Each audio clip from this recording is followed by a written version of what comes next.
তাদের এই উদ্যোগ চেষ্টা নেওয়ার ফলে আমাদের কৃষির ক্ষেত্রে বিরাট বৈপ্লবিক পরিবর্তন ঘটে যায়।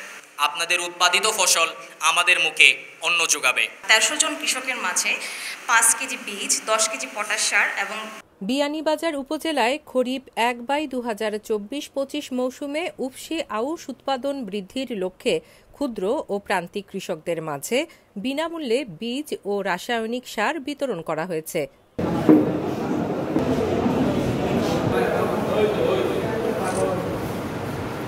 বৃহস্পতিবার ২৫শে এপ্রিল দুপুরে উপজেলা প্রশাসন ও কৃষি সম্প্রসারণ অধিদপ্তরের আয়োজনে বিয়ানীবাজার উপজেলা অডিটোরিয়ামে এ কর্মসূচি অনুষ্ঠিত হয়। বিয়ানীবাজার উপজেলা নির্বাহী অফিসার কাজী শামীমের সভাপতিত্বে ও সহকারী কৃষি কর্মকর্তা মোহাম্মদ শিপন আলীর সঞ্চালনায় প্রধান অতিথি হিসেবে উপস্থিত ছিলেন শিক্ষা মন্ত্রণালয় সম্পর্কিত সংসদীয় স্থায়ী কমিটির সভাপতি ও সাবেক শিক্ষামন্ত্রী নুরুল ইসলাম নাহিদ এমপি। এ সময় তিনি বলেন যে দেশের কৃষি যত বেশি উন্নত সে দেশ তত বেশি উন্নত। কৃষির উৎপাদন বৃদ্ধি করতে জননেত্রী শেখ হাসিনা সরকার কৃষকদের নানাভাবে সহায়তা দিয়ে আসছেন। কৃষক বাবা, চাচা, ভাই যারা আছেন তারা যাতে উপযুক্ত ভালো মানের মানসম্মত বীজ পাইতে পারে, তারা যাতে প্রয়োজনীয় সার পাইতে পারে, নানা জায়গায় পানির সমস্যা আছে সেগুলো দূর করবার জন্য নানা ব্যবস্থা নেওয়া হয়েছে। এটা এখনও একটা জটিল সমস্যা আমাদের সামনে। এইবার এই ব্যবস্থা নেওয়ার ফলে আপনারাই যারা আমাদের বাবা, চাচা, ভাই কৃষিকাজ করেন তাদের এই উদ্যোগ চেষ্টা নেওয়ার ফলে আমাদের কৃষির ক্ষেত্রে বিরাট বৈপ্লবিক পরিবর্তন ঘটে যায় এবং সেই পরিবর্তন প্রতি বছরই হচ্ছে এবং হওয়ার ফলে এখন প্রায় 4.5 কোটি মেট্রিক টন খাদ্য এখন উৎপাদন হয়। বীজ দিয়ে, সার দিয়ে, নানা রকম পরামর্শ দিয়ে আমাদের ভালো শাকসবজি উৎপাদন করা, তরিতরকারি উৎপাদন করা, আমাদের হাঁস মুরগি উৎপাদন করা, আমাদের মাছ উৎপাদন করা, আমাদের গরু উৎপাদন করা, আমাদের ডিম উৎপাদন করা, আমাদের দুধ উৎপাদন করা। যারা মাছের ফসল ফলাবেন, খামার করবেন মাছের কিংবা মুরগির কিংবা যার এইসব ক্ষেত্রে তাকে নগদ টাকা দেওয়া হচ্ছে সাহায্য, তিনি যেন নিয়ে করতে পারেন। যার ফলে আমাদের এখন প্রচুর মাছের খামার গড়ে উঠছে, মুরগির খামার গড়ে উঠছে, সেখানে মাছ হচ্ছে, মুরগি হচ্ছে, ডিম হচ্ছে। আমাদের এখানে প্রচুর গরুর খামার গড়ে উঠছে, দুধ দিচ্ছে, মাংস পাচ্ছি আমরা। এইভাবে আস্তে আস্তে আমাদের উন্নতি হয়েছে এবং আমরা এগিয়ে যাচ্ছি, আমাদের চাহিদা পূরণ হচ্ছে, আমরা করতে পারতেছি এবং সেইভাবে আস্তে আস্তে আমরা নানা রকম সহযোগিতা দিয়া মানুষকে আগে নেওয়ার চেষ্টা করতেছি, সমর্থন দিচ্ছি, সহযোগিতা দিচ্ছি।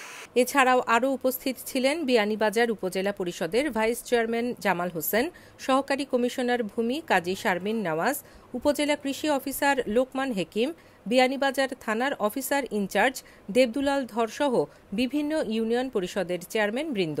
আমাদের মাননীয় সাংসদ, আমাদের প্রিয় নেতা, আমাদের প্রিয় ভাই জনতা জনাব নুরুল ইসলাম নাহিদ এমপি মহোদয়, ওনার শত ব্যস্ততা রেখেও ঢাকা থেকে এসে আপনাদের কৃষকদের হাতে সার এবং বীজ হাতে তুলে দেন, নিজ হাতে তুলে দেন। সেজন্য আমি আজকে উপজেলা পরিষদের পক্ষ থেকে, বিয়ানীবাজারবাসীর পক্ষ থেকে, আমাদের সকল কৃষকদের পক্ষ থেকে ওনাকে অভিনন্দন এবং শুভেচ্ছা জানাচ্ছি। আমাদের মাননীয় সংসদ সদস্য স্যার নানা ব্যস্ততার মাঝে এখানে এসেছেন শুধুমাত্র আপনাদের এই প্রোগ্রামে অংশগ্রহণের জন্য। স্যার আর কোনো প্রোগ্রাম রাখেন নাই, শুধুমাত্র আপনাদের সাথে আপনাদের সুখ দুঃখ ভাগ করার জন্য, আপনাদের মাঝে এই সার বীজ বিতরণ অনুষ্ঠানে অংশগ্রহণ করার জন্য স্যার সেই ঢাকা থেকে এসেছেন। উপজেলা প্রশাসন ও উপজেলা কৃষি সম্প্রসারণ অধিদপ্তরকে সাধুবাদ জানাচ্ছি। আজ ১৩০০ জন কৃষকের মাঝে ৫ কেজি বীজ, ১০ কেজি পটাশ সার এবং ১০ কেজি ডিএপি সার বিতরণ করবে বলে। সম্মানিত প্রধান অতিথি স্যারকে অসংখ্য ধন্যবাদ, স্যারের এত ব্যস্ত শিডিউলের মাঝে আমাদেরকে সময় দেওয়ার জন্য। আপনারা জানেন যে বাংলাদেশের জিডিপিতে কৃষিখাতের অবদান অনুমান 7%-এর মতো। মানে বাংলাদেশের যে প্রবৃদ্ধি, এই প্রবৃদ্ধিতে আপনাদের একটা বিশাল কৃতিত্ব রয়েছে, আপনাদের একটা বিশাল অবদান রয়েছে।